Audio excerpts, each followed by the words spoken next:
தீபாவளினாலே சிறுவர் முதல் பெரியோர் முறை கொண்டாட்டம் தான். ஏன்னா போனஸ் கிடைக்கும், அதில் புது துணி வாங்குவோம் குடும்பத்துக்கு, சின்னவங்களுக்கு பெரியவங்களுக்கு. அப்புறம் தீபாவளி அன்னைக்கு பட்டாசு பலகாரம். நம்ம முன்னோர்களெல்லாம் இது மாதிரி விழாவை ஏற்பாடு பண்ணியிருக்காங்கன்னா ஒவ்வொரு நாளும் தொழில் குடும்பம் என்று நாம் அலைந்து கொண்டிருப்போம். இதுபோல் ஒரு திருவிழா வரும்பொழுது தான் வெளியூரில் இருப்பவர்களெல்லாம் இங்கே வருகை தந்து அவரவர் வீட்டிலே சொந்தங்களுக்கு கூட மகிழ்ச்சியாக இந்த கொண்டாடி மகிழ்வார்கள். அதற்காகத்தான் இந்த தீபாவளி போன்ற பண்டிகை கொண்டாடப்படுகிறது. அதிலே பட்டாசு பலகாரம் புது துணி இது ரொம்ப முக்கியமாக இருக்குது. அதனால தான் நாங்கள் பல ஆண்டுகளாக இந்த பட்டாசை வியாபாரம் பண்ணி நியாயமான விலையில் தீபம் நியாய விலை கடை என்ற நியாயமான முறையிலே வாடிக்கையாளர்களுக்கு விற்பனை செய்து வருகிறோம். அதற்காக நாங்கள் இப்போது சிவகாசி வந்திருக்கிறோம். பட்டாசை செலக்ட் பண்ணுறதுக்கு இரவு ஆர்எஸ்ஆர் ஹோட்டலில் தங்கியிருந்தோம். இன்னைக்கு பட்டாசை செலக்ட் பண்ணுறதுக்கு ரோபோஸ் கம்பெனிக்கு போகிறோம். அந்த எம்டி நமக்கு பேட்டிங் கூட கொடுக்குறாரு. அவரு பட்டாசு வணிகர்கள் சங்க மாநில உதவி செயலாளராக இருக்கிறாரு. அவங்க அப்பா காலத்திலேருந்து இந்த பட்டாசு ஃபேக்டரி நடத்திட்டு வர்றாங்க. இப்போ அவர் பையனும் அவர் கூட இணைஞ்சு இந்த தொழிலை பண்ணிட்டு வர்றாரு. சிவகாசியில் 100 வருடமா இந்த பட்டாசு தொழில் நடந்துட்டு இருக்கு. ரோபோஸ் கம்பெனியில கிஃப்ட் பாக்ஸ் நல்லா இருக்கு. முதல்ல இவங்க கிட்ட கிஃப்ட் பாக்ஸ் தான் வாங்கினேன் 10 வருஷத்துக்கு முன்னாடி. ரொம்ப நல்லா இருந்தது. இப்போ ஃபேன்சி ஐட்டம் எல்லாம் நிறைய போடுறாங்க, வாங்க பார்க்கலாம். சிவகாசியில ரோபோஸ் ஷோரூம்ல எம்டி ரவிதுரையிடம் பேட்டி எடுக்க போறோம். வாங்க சார். வணக்கம். வணக்கம். நான் தொடர்ந்து கேட்ட கிராக்கர்ஸ் வருஷம் வாங்கி சேல் பண்ணிட்டு இருக்கேன். நல்ல தரமான ஒரு கம்பெனியை நீங்கள் நடத்திட்டு இருக்கிறீங்க. நம்ம கம்பெனி எங்கே இருக்குங்க சார்? நம்ம கம்பெனி தாயல்பட்டி பக்கத்தில், இந்த சிவகாசி பக்கத்தில் ஒரு கிராமத்தில் இருக்குது. எத்தனை வருஷமா அதை பண்ணிட்டு இருக்கீங்க சார்? எங்கள் அப்பா காலத்துலேருந்து ஒரு 50 வருஷம் இருக்கும். கிட்டத்தட்ட 50 வருஷம் மேலே தான் ஆச்சு. அப்பா, அதுக்கப்புறம் நான், அதுக்கப்புறம் என் பையன் பண்ணிட்டு இருக்கோம். Very good, very good.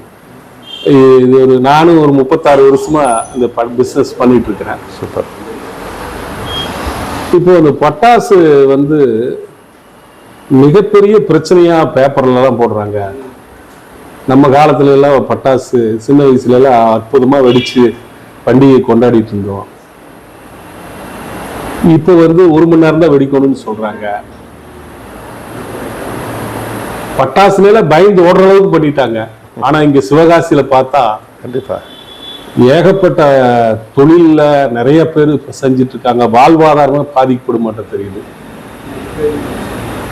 நீங்க இந்த தமிழ்நாடு பட்டாசு வியாபாரிகள் சங்கத்துக்கு பொதுச் செயலாளராக இருக்கிறீங்க. மாநில துணை செயலாளர். மாநில துணை செயலாளராக இருக்கிறீங்க. இதை எப்படி பாக்குறீங்க? நல்லதுங்க. இந்த பட்டாசு தொழில் நீங்க எப்படி பாக்குறீங்கன்னு கேட்டீங்க. இது நாங்கள் 50 வருஷமா எங்கள் ஃபேமிலி பிஸ்னஸாக நாங்கள் ரன் பண்ணிட்டு வரோம். அது மட்டும் இல்லாமல் இந்த சிவகாசியில் இந்த தொழில் இது இந்த வருடம் 100வது ஆண்டை எட்டியிருக்கு. இந்த தொழில் பற்றி வெளியிலேருந்து பார்க்குறவங்களோட அபிப்பிராயம் வேறு விதமாக இருக்கலாம். இருந்தாலும் இன்னைக்கு இந்த மாவட்டத்திற்கும் சரி, இந்த மாவட்டத்தில் உள்ள கிட்டத்தட்ட 12 லட்சம் தொழிலாளர்களுக்கும் வாழ்வாதாரம் தரக்கூடிய தொழிலாக இது இருக்குது. இந்த மாவட்டத்தையே எக்கனாமிக்கலி நல்ல டெவலப் பண்ணக்கூடிய ஒரு தொழிலாக அது இருக்குது. ஆக இந்த தொழில் ஒரு எப்படி நாங்கள் எங்களுடைய கருத்து இருக்குன்னா, நாங்கள் இதை பட்டாசு விற்கிறதாக மட்டும் நினைக்கல, மக்களுக்கு ஒரு மகிழ்ச்சியை கொண்டு போய் சேர்க்கிறதாக நினைக்கிறோம். அது மட்டும் இல்லாமல் இங்கே இருக்கிற தொழிலாளர் எல்லாருக்குமே நாங்கள் வாழ்வாதாரத்தை தரதுல ஒரு பெருமை கொள்கிறோம். இருந்தாலும் இது இந்த சமீபத்திய விபத்துகள், உயிரிழப்புகள் இதெல்லாம் இந்த தொழில் மேலே ஒரு வெறுப்புணர்வை உண்டாக்கிட்டு இருக்குங்கிறத நாங்களும் புரிஞ்சுக்கிறோம். ஆனால் இந்த தொழிலில் பலவிதமான காலகட்டங்களை தாண்டி இந்த தொழில் நடந்து வந்துகிட்டு இருக்கு. இது தவிர்க்க முடியாமல் நடந்ததை ஒரு சிலர் யாரோ ஒரு சிலர் செய்கிற தவறுகள்னால இந்த தொழில் வந்து இவ்வளவு பிரச்சனையில் இருக்குங்கிறத நாங்கள் அதை நெகட்டிவாக இருந்தாலும் அதையே நாங்கள் எப்படி சரி செய்யலாங்கிறதுக்கு ஆலோசனை கூட்டங்களை நடத்தி அதிகாரிகள்கிட்டையும் கலந்து ஆலோசித்து எங்கள் தொழிற்சாலைகள்லையும் தொழில் செய்கிறவங்க கூடயும் கலந்து பாதுகாப்பாக இதை எப்படி கொண்டு போகிறதுங்கிற பற்றி நிறைய மீட்டிங்கை நடத்திட்டு இருக்கோம். ஆகவே இந்த தொழிலில் மேலும் இது மாதிரி நடக்காமல் இருந்து இந்த தொழில் அடுத்த தலைமுறையும் நல்ல சிறப்பாக செய்கிறதுக்கான முன்னெடுப்பை செஞ்சுக்கிட்டு இருக்கோங்கிறதையும் தெரிவிச்சுக்கிறோம். இது போக இந்த தொழில் இன்னைக்கு இருக்கிற மாதிரி இல்லாமல் இன்னும் நிறைய மாற்றங்கள் ஏற்பட்டு மற்ற நாடுகளுக்கு எக்ஸ்போர்ட் பண்ணுற மாதிரி எங்கள் சிவகாசியை நாங்கள் முன்னேற்றுறதுக்கு அடுத்த தலைமுறை தயார் பண்ணுற விதமாக நிறைய கருத்தாலோசனைகள் பண்ணிட்டு இருக்கோங்கிறதையும் உங்ககிட்ட தெரிவிச்சுக்கிறேன். அருமை அருமை சார், நல்லா சொன்னீங்க. நேற்று நாங்கள் இங்கே சிவகாசி வந்தோடனே நாயகி ஃபயர் ஒர்க்ஸில் போய் எப்படி எல்லாம் பட்டாசு தயாரிக்கிறாங்கன்னு பார்த்து வீடியோ எடுத்துட்டு வந்தோம். எங்களுக்கே ஒரு ஆச்சரியமா இருக்கு. அவ்வளோ பெரிய ஒரு ஃபேக்ட்ரியில தனித்தனியாக செட்டு, ஒரு பூத்தொட்டினா அதுக்கு பல ஆப்ரேஷன். ஒருத்தர் இந்த கூம்பு மாதிரி இருக்கிறாங்க, மருந்து போடுறாங்க, அட்டை உள்ள அடிக்கிறாங்க, அப்புறம் திரி வைக்கிறாங்க, அப்புறம் கலர் பேப்பர் ஒட்டுறாங்க. இந்த மாதிரி பல ஆப்ரேஷனாக பிரித்து செய்கிற போது அங்கே ஆக்சிடென்ட் ஆகிறதுக்கு வாய்ப்பு இல்லைன்னு எனக்கு தோணுதுங்க. அப்புறம் எப்படிங்க ஆக்சிடென்ட் ஆகுது? நல்ல கேள்வி. இது நிறைய முறையான தொழிற்சாலையில் இந்த மாதிரி நீங்கள் சொல்கிற மாதிரி தான் நடக்கும். ஒவ்வொரு தயாரிப்புக்கும் தனித்தனியான இடம், பாதுகாப்பான இடைவெளி, இதை வச்சு நல்ல சோர்ஸை வச்சு பண்ணுவோம். ஆனால் ஒரு சில பேர் அதிகமான மனிதர்களை ஒரு இடத்துல ஆப்ரேட் பண்ணுறது, அது மாதிரி கெமிக்கலில் கரெக்டாக கையாள தெரியாத நபர்களை வச்சு வேலை செய்கிறது, இந்த மாதிரியான ஒரு சில தவறுகள், மனித தவறுகள்னால சில இடங்கள் நடந்திருக்கே வாஸ்தவம் தான். ஆனால் கரெக்டான கம்பெனிகளில் நடக்கிறதுக்கு வாய்ப்பு கம்மி. அதையும் மீறி ஏதாவது ஒரு ரொம்ப விபத்து அப்படின்றது தவிர்க்க முடியாது தான். அப்படி ஒருவேளை விபத்து நடந்தாலும் மனித உயிர்களுக்கு ஆபத்து ஏற்படாத அளவுக்கு அது பெரிய கம்பெனியை பொறுத்தவரை நல்லபடியாக பண்ணிக்கிட்டு இருக்கோங்கிறதையும் தெரிவிச்சுக்கிறேன். சார், இன்னொரு கேள்விங்க. நாங்கள் சிவகாசிக்குள்ளே வந்தோன்னே வர்ற வழியிலலாம் நிறையா போஸ்டர் பார்த்தோம். ஒவ்வொரு கம்பெனியும் ஒரு மாதிரி அடிச்சிருக்காங்க. 90% டிஸ்கவுண்ட் கொடுக்குறாங்க, 80% டிஸ்கவுண்ட் கொடுக்குறாங்க.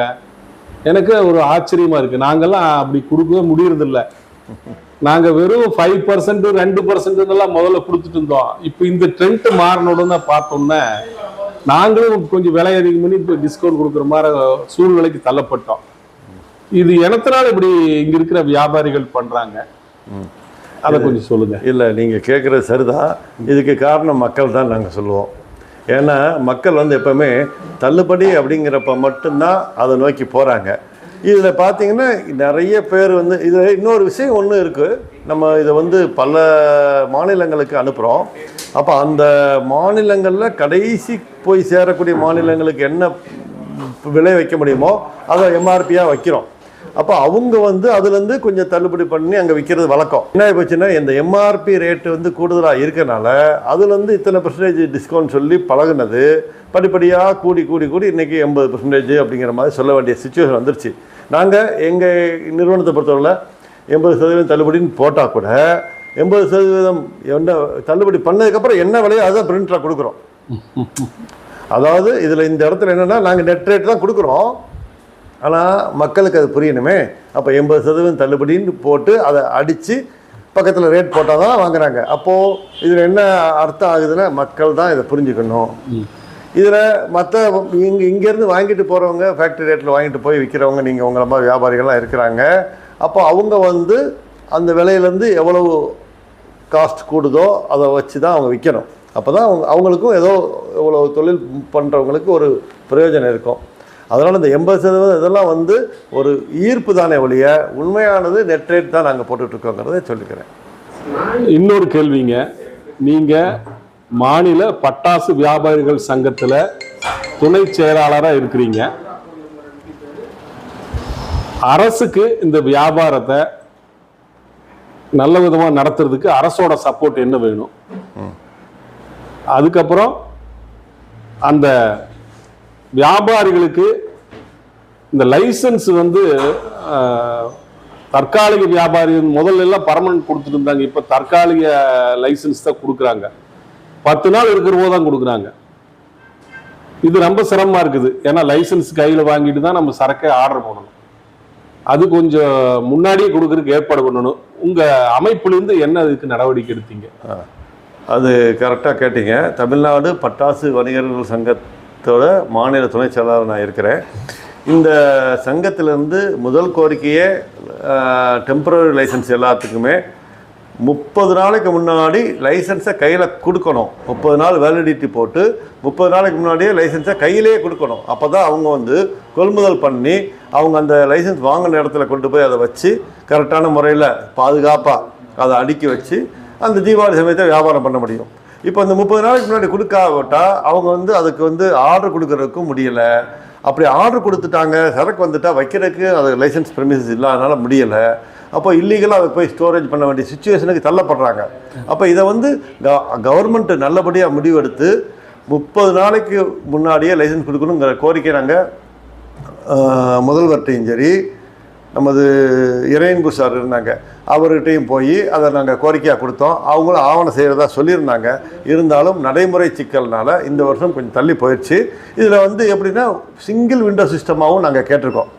எல்லா விதமான டெம்பரரி லைசன்ஸுக்கும் சிங்கிள் விண்டோ சிஸ்டத்தில் ஆன்லைனில் அப்ளை பண்ணிட்டா எல்லா டிபார்ட்மெண்ட்டோட சான்றையும் கொண்டு போய் சேர்த்துட்டா ஆட்டோமேட்டிக்காக லைசன்ஸ் வந்து 30 நாளைக்கு முன்னாடி வர்ற மாதிரி நாங்கள் கேட்டிருக்கோம். அதுக்கு அவங்க கைடன்ஸுங்கிற டிபார்ட்மெண்ட்டை போய் பார்க்க சொன்னாங்க. பார்த்தோம், அவங்களும் அதுக்கு பண்ணுறதாக சொல்லி நிறைய இன்புட்ஸ் கொடுத்துட்டாங்க. இந்த சிங்கிள் விண்டோ சிஸ்டத்தில் நடைமுறைக்கு வர வேண்டிய வருஷம் இந்த வருஷம், ஆனால் கொஞ்சம் லேட்டு. அடுத்த வருஷம் நிச்சயமாக வந்துடும். எல்லாருமே ஆன்லைன்லேயே அப்ளை பண்ணலாம். குறிப்பிட்ட காலகட்டத்துக்கு முன்னாடியே அப்ளை பண்ணிடுறோம். 30 நாளைக்கு முன்னாடி லைசன்ஸ் வரணும். அதுக்கும் அவங்க வந்து அதிலேயே சிஸ்டம் வச்சிடறாங்க. இத்தனை நாள் அப்ளை பண்ணதுலேருந்து இத்தனை நாளைக்குள்ள லைசன்ஸ் வந்து ப்ராசஸ் பண்ணி முடிக்கணுங்கிறது மேண்டேட்ரி அவங்க வைக்க போகிறாங்க. அந்த தகவலையும் உங்களுக்கு தெரிவிச்சுக்கிறோம். இது போக அரசு அதிகாரிகள் உரிமம் பெற்று நடத்துகிற கடைகளில் போய் தொந்தரவு பண்ணுறதை, டார்ச்சர் பண்ணுறதை கொஞ்சம் குறைச்சிக்கணுங்கிறதையும் நாங்கள் கோரிக்கையாக கொடுத்துருக்குறோம். இப்போ பசுமை பட்டாசு தான் வெடிக்கணும்னு சொல்றாங்க அரசுல இருந்து. பட்டாசுனால தீப்பத்தி எரிக்க வேண்டியதா இருக்கு, அதுல கார்பன் எல்லாம் வரும். அது என்னங்க பசுமை பட்டாசு அப்படின்னா? அதாவது பசுமை பட்டாசு அப்படின்னா நம்ம வந்து பட்டாசு வெடிச்சா புகை வராமல் இருக்க வாய்ப்பே இல்லை. எந்த பட்டாசு வெடித்தாலும் புகை வரும். ஆனால் புகையில் இருக்கிற நச்சுத்தன்மை SO2, NO2 இந்த மாதிரி இருக்குது, நிறைய இருக்குது. விரிவாக சொல்லணும்னா ரொம்ப இருக்குது. அதில் அதோடைய காற்றில் கலக்கும் அளவை குறைக்கிறது தான் பசுமை பட்டாசோட நோக்கம். சரி. இப்போது நச்சுத்தன்மையை குறைக்கும் பொழுது நம்ம மக்கள் சுவாசிக்கிறதுலேருந்து நல்ல ஒரு இது கிடைக்கும். ஏற்கனவே இருக்கிறதே கம்மி தான். இருந்தாலும் ஒரு கேஸ் போட்டாங்க, அதை வந்து நம்ம டிஃபெண்ட் பண்ணி ஆக வேண்டியிருக்கு. ஏற்கனவே இருக்கிறதே பெரிய அளவுலலாம் இல்லை. 24 மணி நேரத்தில் அது இதாகிடுது. இருந்தாலும் அவங்க ஒரு கேஸ் போட்டதுக்கப்புறம் சுப்ரீம் கோர்ட் அறிவுறுத்தலின்படி CSIR நீரி அப்படிங்கிற அமைப்பு மூலமாக பசுமை பட்டாசு அப்படிங்கிற ஃபார்முலாவை எப்படின்னா ஏற்கனவே உபயோகித்து கொண்டிருக்கிற கெமிக்கலில் சில அடிட்டிவ்ஸ் சேர்த்து அந்த தன்மை, அதாவது 30% 50% அந்த நச்சுத்தன்மையை குறைக்கிறதுக்கான வேலையை பார்த்து அதை ஃபார்முலாவை இப்போ புகுத்தி இருக்கிறது தான் பசுமை பட்டாசு. அதே மாதிரி பார்ட்டிக்கல் மேட்டர் 2.5 இருக்குது. அது என்னென்னா இந்த காற்றில் கலக்கும் துகள்கள். அதையும் இப்போ இந்த பசுமை பட்டாசு அப்படிங்கிறப்போ அந்த துகள்களை ரொம்பவே குறைக்கிறதுக்கான முயற்சி எடுத்து அதை பண்ணிக்கிட்டு இருக்கோம். ஆக இந்த பசுமை பட்டாசு வெடிக்கும் பொழுது பொதுமக்களுக்கான எந்த விதமான தீங்கு இல்லாமல் காற்றில் ஏற்படும் மாசு ரொம்பவே குறைஞ்சிரும். அது ஃப்யூச்சரில் ரொம்பவே இது நல்லாயிருக்கும். எக்ஸ்போர்ட் பண்ணுறதுக்கு இது ரொம்ப வசதியாக இருக்குன்னு நாங்கள் நினைக்கிறோம்.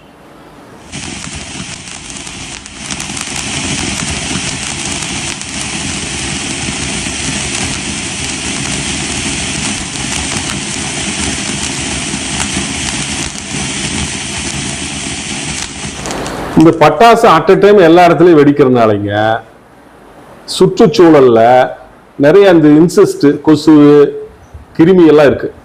இந்த புகை போய் பட்டா அதெல்லாம் அழிஞ்சிருங்கிறாங்க. அது எப்படிங்க, அது உண்மைங்களா? கண்டிப்பாக. அதாவது எப்படின்னா அந்த காலத்திலேயே வந்து இந்த தீபாவளி மழை காலத்தில் வரும். அப்போ அந்த காலத்திலேயே நிறைய பாக்டீரியல் லோடு இந்த மாதிரி இருக்கிற சமயத்தில் ஒரு இந்த மாதிரி பட்டாசுங்கிற இப்போ மட்டும் இல்லைங்க, கிட்டத்தட்ட 2000 வருஷமாகவே இருக்குது. கேரளாவில் பார்த்தீங்கன்னா இந்த அறுவடை காலத்தில் அதிர்வு ஏற்படுத்தக்கூடிய பட்டாசுகளை பூமியில் வச்சு அந்த நிலத்தில் ஒரு விரிவு அல்லது லூஸ் தன்மை உருவாக்கி அதுக்கப்புறமா தான் விவசாயத்துக்கு போவாங்கங்கிறது ஐதீகம். அப்போ இதெல்லாம் வந்து அந்த காலத்துல வந்து வெடி அப்படிங்கிறது நம்ம ஊர்ல இருந்ததுதான். இப்போ இந்த புகை வந்து தேவையில்லாத நச்சுத்தன்மை, அதாவது பாக்டீரியாஸ் இதெல்லாமே கில் பண்ணுங்கிற ஒரு நம்பிக்கை நமக்கு இருந்திருக்கு, அந்த காலத்துல இருந்து நடந்திருக்கு. அது நவீன காலமா இப்போ வந்து புகை ஏற்படுத்தினாலும் அதனால மனிதர்களுக்கு எந்த ஆபத்து இல்லைங்கிறது, பாக்டீரியாக்களுக்கும் கொசு மாதிரி விஷயத்தை தடுக்கிறதுக்கு இது உதவுதுங்கிறது நாங்க ப்ரூஃபே இருக்கு. வருடத்தில் ஒரு நாள் வாழ்வில் ஒளியேற்றும் திருநாள் தீபாவளி. இனிய தீபாவளி வாழ்த்துக்கள். ரொம்ப விரிவா இந்த பட்டாசை பத்தி சொன்னீங்க. அது நீங்க பட்டாசு வணிகர் சங்கத்துல உதவி செயலாளராக இருக்கிறதுனால மாநில அளவில் மக்களுக்கு உபயோகமான நல்ல செய்திகள் சொன்னீங்க. உங்க நேரத்தை இந்த பிஸி ஷெட்யூல்ல ஒதுக்கி தீபம் இயற்கை டிவிக்கு பேட்டி கொடுத்ததுக்கு நன்றியை தெரிவிக்கிறோங்க. உங்களுக்கு நான் மிகப்பெரிய நன்றியை சொல்லணும். ஏன்னா ஒரு இயற்கை விரும்பியா இருக்கிறவங்க நீங்க இப்படி ஒரு பட்டாசு வியாபாரம் செய்யற ஒரு நபரா, இவ்வளவு அனுபவம் வாய்ந்த நபர் என்கிட்ட வந்து இதை கேட்கும்போது எங்க தரப்பை நான் விளக்க சொல்றதுக்கு நல்ல சந்தர்ப்பமா எடுத்துக்கிறேன்.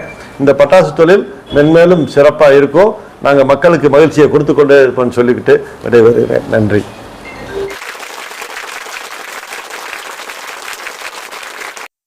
அப்பா, 100 வருடம் பாரம்பரியம் மிக்க பட்டாசு தொழில பேட்டி எடுத்தாச்சு, சிறப்பா வந்திருக்கு. அடுத்தது பட்டாசுகளை செலக்ட் பண்ணணும். ஏன்னா காலத்துக்கு தகுந்த மாதிரி பலவிதமான ஃபேன்சி ஐட்டங்களை தயாரிச்சிருக்கிறாங்க.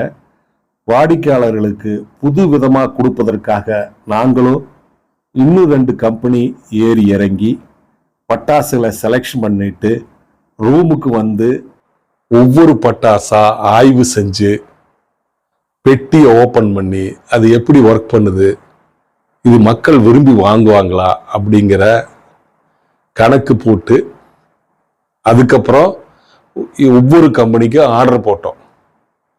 ஏன்னா இந்த பட்டாசு தொழில பட்டாசு மீதமாகாம விற்பனை பண்ணணுங்கிறது நோக்கம். அப்பதான் அதுல ஏதோ கொஞ்சம் லாபம் கிடைக்கும். அதனால இது ரொம்ப சுலபமான வியாபாரம் இல்லைங்க.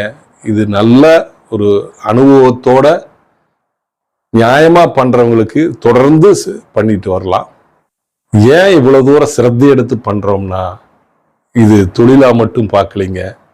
இதனால பல பேர், என்னை சார்ந்தவர்கள், என்னுடைய வாடிக்கையாளர்கள் நன்மை அடைகிறாங்க. அதை நம்ம போக போக வீடியோல பார்க்கலாம்.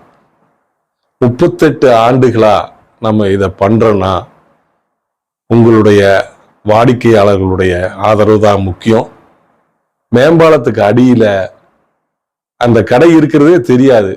இருந்தாலும் வருடா வருடம் வாடிக்கையாளர்கள் நிறைய பேர் வந்து எங்களுக்கு ஆதரவு கொடுத்து அந்த பட்டாசை வாங்கிட்டு போவாங்க. அதே மாதிரி இந்த வருடம் வாங்க இன்னும் பல சலுகைகள், இன்னும் நல்ல ஸ்கீம் எல்லாம் போடுறோம். அதெல்லாமே பின்னாடி தெரிவிக்கிறோம். நீங்க ஒரு முறை பட்டாசுக வெரைட்டிஸ் பார்க்கறதுக்காக வந்து பாருங்க. இதுக்கு நாங்க 2 இரவு அங்க தங்க வேண்டியதா போச்சு. அப்பதான் இந்த மாதிரி தரமான பட்டாசு நியாயமான விலையில கொடுக்க முடியுங்க. அதுக்கப்புறம் அங்கிருந்து புறப்பட்டு நாங்க கோயம்புத்தூர் வந்துட்டோம். அடுத்த வீடியோல இந்த பட்டாசு ஒவ்வொன்னா எப்படி வேலை செய்யுது, அது எந்த மாதிரி புதுமையான பட்டாசு அப்படிங்கிறத நம்ம பார்க்கலாம். தொடர்ந்து பாருங்க. ஆதரவு கொடுத்து உங்கள் தீபம் இயற்கை டிவியை வளர்த்துங்கள் என்று கூறி விடைபெறுகிறேன். நன்றி, வணக்கம். உங்களுடைய வாழ்க்கையில் உயர்ந்ததும் சிறந்ததுமான இலக்குகளை ஏற்படுத்திக் கொண்டு அவற்றை சாதித்து காட்டுங்கள். அப்துல் கலாம்.